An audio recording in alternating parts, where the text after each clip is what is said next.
Most gardeners think their soil problems are caused by a lack of fertilizer. That's the mistake. I see it constantly in backyard gardens, raised beds, and even in commercial plots. People dump more nutrients into the soil hoping plants will grow faster, greener and bigger. But what actually happens is the opposite. The soil gets overloaded, microbial life crashes, roots struggle to absorb nutrients, and plants stall out. The problem usually isn't that your soil lacks nutrients. The real problem is that the soil biology responsible for unlocking those nutrients is barely active. That's something I learned the hard way after years of growing tomatoes, peppers, lettuce, and cucumbers in raised beds and small greenhouse systems. I used to think feeding plants meant adding more fertilizer. Then I started paying attention to what was happening underground. Healthy soil isn't just dirt with nutrients mixed in. It's a living system. If the microbial life isn't thriving, nutrients stay locked up and plants struggle even when the soil technically contains everything they need.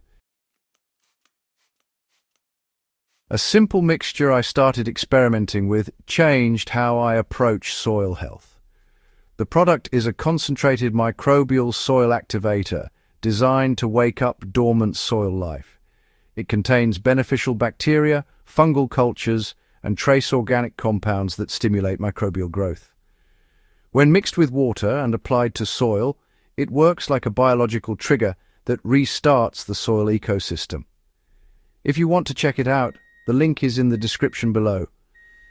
I've tested it in raised beds, container gardens, and hydroponic reservoirs, and the results were consistent enough that I kept using it. What surprised me most was how quickly the soil responded once it was applied properly. The first time I tested it, I mixed a small batch using 1 tablespoon of the concentrate per gallon of water. That ratio is strong enough to activate microbes without overwhelming the system. I poured the mixture directly onto a raised bed that had just finished a season of heavy tomato production. Normally that bed would need a rest period or compost amendment before planting again. The soil had become compacted and lifeless from months of nutrient draw. Within about a week, the soil structure started changing. The surface became darker and, slightly crumbly instead of being dry and dusty. When I pushed my hand into the soil, it actually felt softer and much easier to break apart. That's a classic sign that microbial activity is returning. Beneficial bacteria and fungi produce compounds that bind soil particles into aggregates, which improves both drainage and moisture retention at the same time. Most gardeners really underestimate just how important that structure is. Roots don't just need nutrients, they need oxygen and those microbial partners that help transport minerals. Without that network, plants end up working much harder to grow. The next test was in a small backyard lettuce bed. Lettuce, honestly, is a good indicator crop because it responds quickly to soil conditions. I applied the same mixture at about 1/2 gallon per square meter of bed area. That's roughly 1 gallon covering a standard 4x8 raised bed.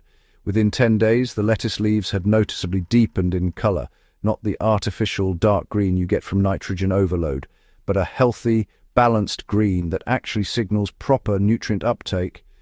Growth was also more uniform across the bed, which tells me the microbial activity had spread through the soil instead of just staying concentrated where the liquid was poured. One thing that's really important here is timing. This mixture works best when applied to slightly moist soil, not bone-dry dirt and not waterlogged mud. Microbial cultures need moisture and oxygen to activate. I usually apply it in the evening or early morning so the sun doesn't evaporate moisture too quickly. Now, let's talk about raised beds that have been over-fertilized, because that's where this approach becomes even more useful. Many raised beds end up with excessive salts from synthetic fertilizers. That buildup can damage microbial life and prevent roots from absorbing water properly. When I applied the mixture to a bed that had been struggling with nutrient burn, I diluted it slightly more, about 1 tablespoon for 2 gallons of water, and soaked the bed thoroughly. Over the next couple of weeks, plant growth stabilized and, the yellowing edges on leaves gradually disappeared. That happens because active microbes help break down excess salts and convert nutrients into forms plants can absorb safely.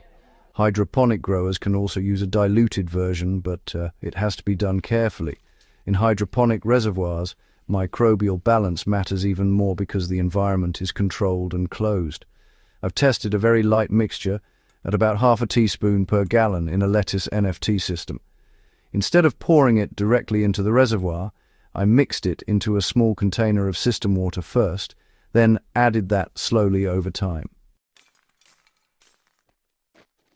The surprising result was root development. The root systems became thicker and more fibrous, with fewer signs of slime buildup. That's likely because beneficial microbes outcompete harmful bacteria that cause root rot. But this isn't a miracle product that replaces good soil management. That's where a lot of gardeners get things wrong. If your soil lacks organic matter, microbes won't stay active for long.